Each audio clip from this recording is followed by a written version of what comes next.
मेरी टीम ने आज मेरे पास में कुछ कमेंट्स भेजे और उन्होंने कहा कि सर आप इतना अच्छे से पढ़ाते हैं, बच्चों को इतना एनलाइटन करने की कोशिश करते हैं, खुद को खपा करके पढ़ाते हैं, आपको पता है कि आपकी तबीयत ठीक नहीं है, कोरोना से पीड़ित चल रहे हैं, फिर भी झगड़ झगड़ के पढ़ा रहे हैं कि नहीं किसी का समय खराब नहीं होना चाहिए, नहीं होना चाहिए। फिर भी सर लोग आपके मतों को अपने मतों में बांट देते हैं। उनके कुछ नमूने देखिए आप। मैं आज चाह करके यहां पर कुछ कमेंट्स लेके आया हूं, आप भी देखिए कि किस प्रकार के सोसाइटी में अपन रह रहे हैं। मतलब एक शिक्षक को उसके शिक्षक धर्म से किस प्रकार से डेविएट किया जाता है, किस प्रकार से देखा जाता है। आप देखिए, मुझे बच्चों ने अलग अलग कैटेगरी में बांट रखा है, अलग अलग कैटेगरी में बांट रखा है। बच्चे हैं या दर्शक हैं मुझे नहीं पता, बहुत सारे व्यूअर कई उम्र के भी हैं जो यहां पर देखते हैं। जिनमें से एक कमेंट देखिए आप, लास्ट लाइन सुनकर चमचे चमचे आपको मोदी भक्त कहेंगे। ये लीजिए साहब, तो एक टैग मिल गया मुझे मोदी भक्त का, ठीक है साहब। एक टैग मिलता है मुझे कि सोनिया माता की जय बोल दो। मतलब यहां पर लिखा गया है तू अपनी सोनिया माता की जय बोल। देखिए, ये आप शिक्षक को लिख रहे हैं, ये कोई रवि सिंगला करके हैं, हम भारत माता की जय बोलेंगे। तू अब मतलब इसको लग रहा है, ये जो रवि सिंगला है इनको लग रहा है। देखिए, अब YouTube ने क्या है कि बच्चों के संस्कार जो हैं उन्हें ला करके सबके समक्ष रख दिया है। अक्सर होता क्या है कि हम लोग जो होते हैं ना, मैं अंत में हर बच्चे को एंड में एक लाइन बोलता है, बड़ों का सम्मान करें, छोटों को प्यार दें, अपना व्यक्तित्व इस प्रकार से विकसित करें कि महिलाएं सुरक्षित महसूस करें, बोलता हूं मैं। आप सोचिए कि इस बच्चे के संस्कार क्या हैं। ये कोई रवि सिंगला करके कोई बालक है जिसने लिखा है कि तू अपनी सोनिया माता की जय बोल। ये लीजिए, तू। अब मुझे नहीं पता कि ये छोटा है कि बड़ा है क्या है, लेकिन इसके व्यक्तित्व से इस बात की बिल्कुल भी प्रशंसा नहीं की जा सकती कि ये किस कैटेगरी का है। मतलब इसके संस्कार क्या हैं। शायद ये हमारी क्लास में या तो नया जुड़ा है कि इसके संस्कार विकसित नहीं हो पाए। ठीक है साहब, इधर देखिए, आपके सारे वीडियो से ऐसा लगता है कि आप सिर्फ वीडियो बीजेपी को की तानाशाही और मनमानी की सफाई देने के लिए बनाते हैं। मतलब आप बीजेपी के समर्थक हैं। चलिए, बहुत बढ़िया। इधर देखिए, dear sir you are continuing, ये सब देखिए, देव ज्योति बोरा लिखती हैं, you are continuing going to support government, sorry. मतलब मैं सरकार का समर्थन करता हूं, बहुत बढ़िया। अजरुद्दीन लिखते हैं बीजेपी के हो, आप भी बीजेपी के हो, बहुत बढ़िया। चलिए साहब, तो ये इन्होंने मुझे वो दे दिया है, टैग दे दिया है कि मैं किस पार्टी का हूं। इधर देखिए, आपकी बातों से लगता है कि बीजेपी के समर्थन हो। भाई आप पंडित हो, आपकी सरकार है, आप कभी सरकार से सवाल नहीं कर सकते क्योंकि पंडितों की जननी ही बीजेपी है। ये लीजिए साहब, ये बीजेपी को हमारा जन्मदाता बना दिए हैं। चलिए, बहुत ही बढ़िया। आपकी बातों में थोड़ी बेईमानी दिखती है। आप ये लिखते हैं अजय विश्वकर्मा की बात करनी, मतलब आपकी बातों में थोड़ी बेईमानी दिखती है। विजय शंकर लिखते हैं कि आपकी बातों से लगता है कि आप कोई पोजीशन लेते हैं।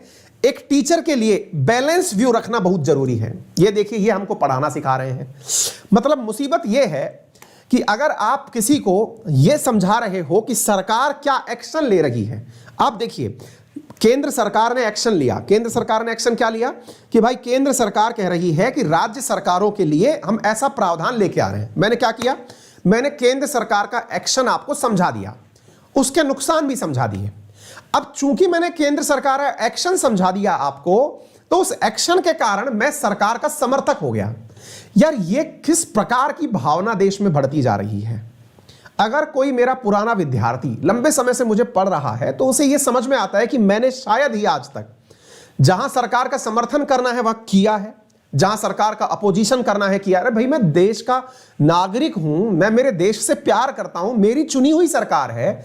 आज एनडीए की सरकार है, इससे पहले यूपीए की सरकार थी, इससे पहले समता जनता पार्टी की सरकार, जो भी सरकार थी, मेरे देश की सरकार है, तो मैं उससे प्यार क्यों नहीं करूंगा यार। मैं कोई देशद्रोही हूं क्या है कि मैं अपनी सरकार से नफरत कर लूं।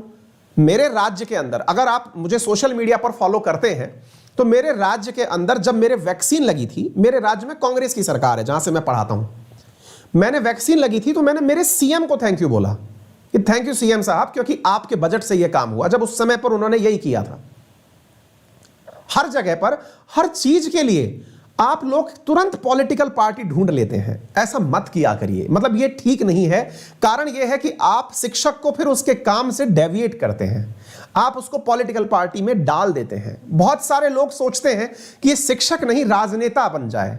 और किया भी है। बच्चों ने आजकल शिक्षकों को उस कैटेगरी में धकेल दिया है कि वो पढ़ाने की जगह नेतागिरी करें तो ज्यादा अच्छे लगेंगे, राजनीतिक पार्टियों को भला बुरा कहें तो अच्छा लगेंगे, मोर्चा बनाएंगे तो अच्छा लगेंगे। अब बच्चे जो है ना वो शिक्षकों में नेता ढूंढ रहे हैं। गलती आप लोगों की भी नहीं है, क्योंकि आपको सही मायने में नेतृत्व नहीं मिल रहा है और आप हमें ही बांटने लग रहे हैं। निवेदन है आपसे कि शिक्षक जिसको पढ़ाने का काम आपने सौंपा है उसे पढ़ाने दीजिए।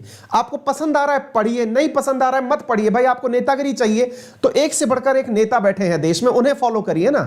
आप हमारे साथ में अगर बैठे हैं, ये न्यूज पढ़ाई मैंने आपको, आप उसके आधार पर कह रहे हैं कि आप बीजेपी के समर्थक हैं, आप कोई मुझे कह रहा है आप सोनिया माता की जय बोलो।